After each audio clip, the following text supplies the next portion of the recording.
Hari ini saya mau coba memahami baik secara tekstual maupun kontekstual apa yang kemudian mereka harus bisa pahami tentang apa itu DMI. Karena kenapa? Ketika ada pembinaan kemarin bicaranya itu justru banyak macam-macam. Kita banyak belum mengerti, kita banyak belum memahami, kita begini-begini, diundang aja gak datang. Jangan sampai hari ini gak datang nih. Ntar besok kita kumpulin aja lagi. Ngomong-ngomong saya posisinya di mana Pak Kiai? Ngomong-ngomong kerjaan saya apa? Kalau itu terus kita pertanyakan, kapan kita mau kerjanya? Saya terus terang saja, saya bergembira sekali ketika Bapak dan Ibu sekalian bisa hadir, bisa bergabung dengan masjid. Karena ternyata kita sudah dicatat oleh Allah amal kebaikan kita. Lebih baik kita ngurus masjid yang begitu susahnya ketimbang kita punya uang kita membangun. Sekarang banyak pembangunan yang terbengkalai kepengurusannya karena asbab mereka hanya berebut untuk menjadi pengurus DKM. Saya minta yang ngomong kemarin di belakang itu pada miring semua, yang kemarin bicara miring semua, diri dia tentang DNI juga. Ya hari ini kita kalikan. Makanya saya memberikan sedikit tentang apa itu DNI.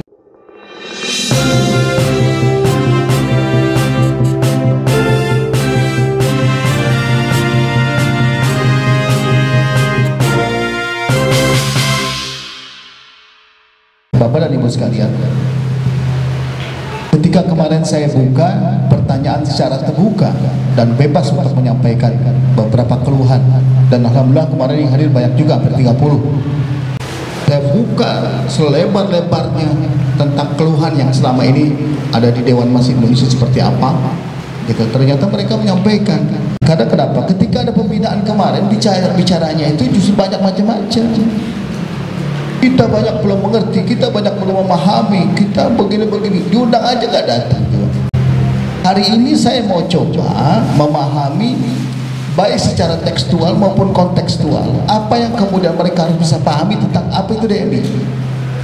Secara gamblang saya habis istihara juga semalam tuh, habis tahajud saya bikin semalaman ada 10 pointer yang mungkin bisa kita pahami bersama, dan insya Allah kita ngerti semua deh.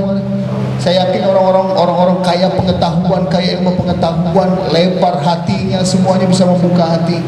Jangan sampai hari ini nggak datang nih. Ntar besok kita kumpulin aja lagi. Ngomong-ngomong saya posisinya di mana Pak Kiai?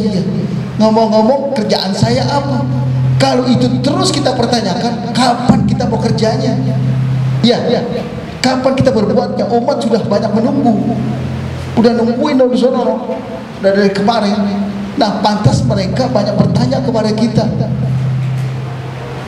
Ketika kita turun, karena omongan kita sama ke bawah, menyerap informasi, banyak yang belum tahu Pak Kiai katanya, banyak belum mengerti. Ya kitanya yang tidak memberikan penjelasan itu. Ketika kita diundang, ini sebetulnya untuk pengulangan kembali. Raker yang dulu pernah saya sampaikan, pleno juga pernah saya sampaikan, raker yang kemarin kita sudah sampaikan juga. Hari ini saya sampaikan, kalau besok masih bertanya juga tentang apa itu DMI, kita pertanyakan. Sebetulnya kita mau bertanyakan nih kredibilitasnya.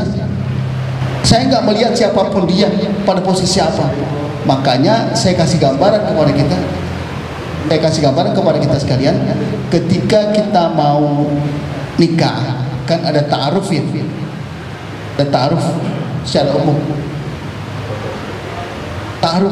Ta'arufnya kita itu memang nggak boleh ada beberapa hal yang ditanyakan, karena itu sampling yang sengaja Allah berikan kepada kita, khusus tertentu tidak bisa.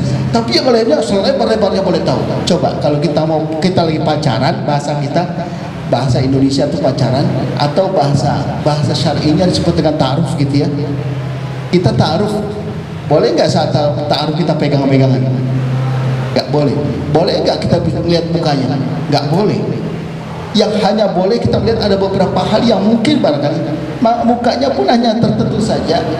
Kemudian telapak tangan yang masih diberikan boleh kita untuk bisa bertanya. Tapi keseluruhan kita boleh tanya. Nasabnya dari mana? Engkongnya siapa? Babanya siapa? Kan gitu ya. Kakeknya siapa? Encingnya siapa? Pak Lenya siapa?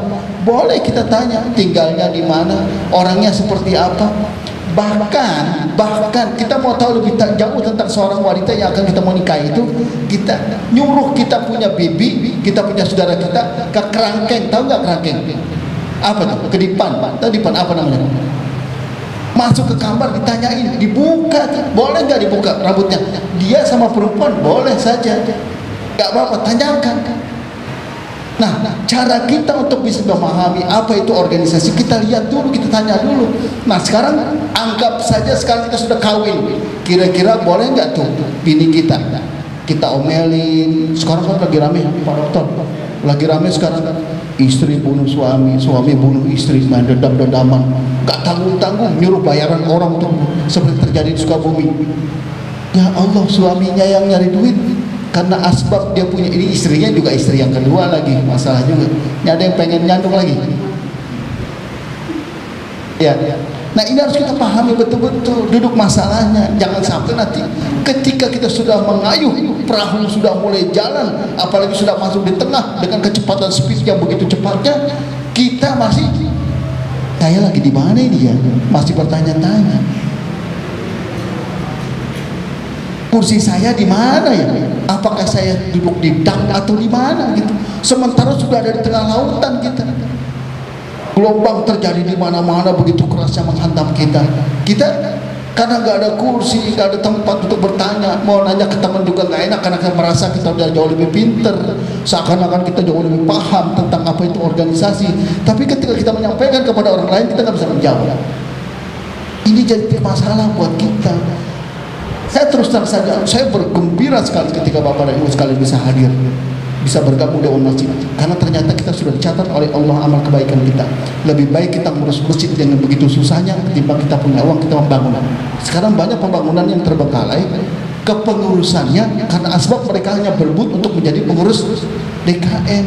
Ngurusinnya nggak bisa, yang bisa-bisa, yang mampu-mampu. Tapi pada realitanya coba kita lihat, masjid sekian banyak yang muncul paling 1, 2, 3, nggak begitu banyak. Selebihnya bagaimana masjid itu sebagai hanya tempat ibadah mahdoh, selesai. Itu yang terjadi. Tapi pada efek yang lainnya sebetulnya fungsi masjid itu apa? Dia nggak tahu.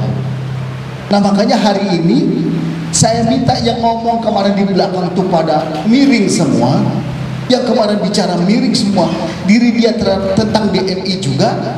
Ya, hari ini kita clearkan. Makanya saya memberikan sedikit tentang apa itu DNI. Prolog yang saya sampaikan ini agar kita bisa mencerna. Jadi Bapak dan Ibu sekalian, terkait apa itu DNI, anggap aja DNI itu sebagai istri kita sekarang. Kita sudah masuk dalam dan kita sudah kawin, kita sudah kasih mahar, kita sudah aja ijab kabul di dalamnya. Angkah tuka wazawajtuka maktubataka bil bahril mazkur nakdan qabil tu nikahaha wa tazwijaha bil bahril mazkur nakdan. Selesai, kita udah jadi. Sekarang kita jadi suami, ada istri kita. Biasanya memang kalau di awal-awal itu dengan keindahannya, kita kalau melihat istri kita tuh ide cakep aja. Tapi kalau udah setahun 2 tahun, apalagi kayak saya udah 25 tahun lihat bini, apalagi kalau yang kesel enak banget rasanya gitu. Gitu. Kenapa? Iya, semestinya begitu. Iya. Tapi pada kenyataannya memang dinamika kehidupan kita pasti akan ada. Nah, karenanya kita berorganisasi itu satu langkah satu kata. Nih kalau beliau seorang kolonel, Bapak dan Ibu sekalian, kalau nggak satu langkah dengan komandannya di atasnya, bisa dipecat beliau, diserse, betul nggak? Kalau satu langkah yang namanya organisasi, garis komando dari atas semuanya ngikut. Kalau kata komandannya buka baju, buka semua. Kalau kata komandannya makan bareng semua. Itu satu komando. Artinya garis hierarki yang dari atas tentang kebijakan apapun, satu kata, nggak boleh ngomong sembarangan. Beliau juga nggak boleh jelek-jelekin TNI karena beliau menjadi keluarga besarnya. Gimana kita menjelekin istri kita? Iya. Istri kita yang sudah kita nikahi, yang dulu kita sudah elus-elus, yang kemudian waktu saat pacaran, kemudian sekarang kita omel-omelin, ya habis manis sepah dibuang kata Ustaz Syafi'i gitu ya. Itu nggak boleh. Biar gimana pun Allah berfirman di dalam Al-Quran, hunna libasul lakum wa antum libasul lahunna alimallahu annakum kuntum tahtanu ila akhir ayat. Panjang kita hafal semua, udah jelas tuh ayatnya. Wanita itu adalah pakaian buat kita, DMI itu adalah pakaian buat kita. Kita ada DMI, jangan kita udah di dalam malah justru kita ngurus DMI. Ini kan ada yang begitu. Kemana saya datang waktu saat pembinaan di Pancoran Mas, di tempatnya Ustaz Endang, ketua DMI Kelurahan Pancoran Mas justru mengkritisi pengurusan kota yang tidak paham substansinya. Saya katakan apa adanya di situ, mumpung ada saya di situ, saya omongin aja. Nah, di sinilah kita jangan sampai Bapak dan Ibu sekalian, kita udah nikah kita nggak tahu bini kita yang mana. Udah nikah gitu, ada yang udah nikah nggak tahu bininya, rumahnya di mana, alamatnya di mana, terus kerjaan besok dia sebagai seorang suami itu apa, nggak paham, nggak mengerti. Nah, ini terjadi, menggembosi dari dalam tentang keburukan istri itu sama juga membuka aib diri kita sendiri. Ini yang perlu harus kita jaga. Kenapa saya membuat tamsil seperti itu Bapak dan Ibu sekalian?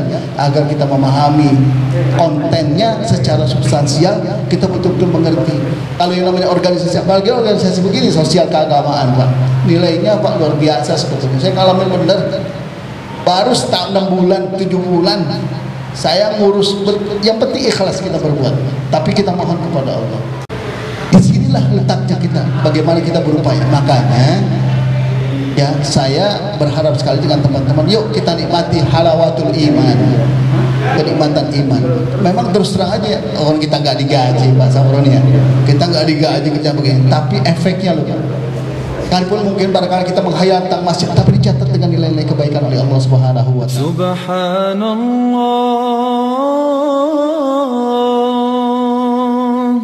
walhamdulillah wa la ilaha illallah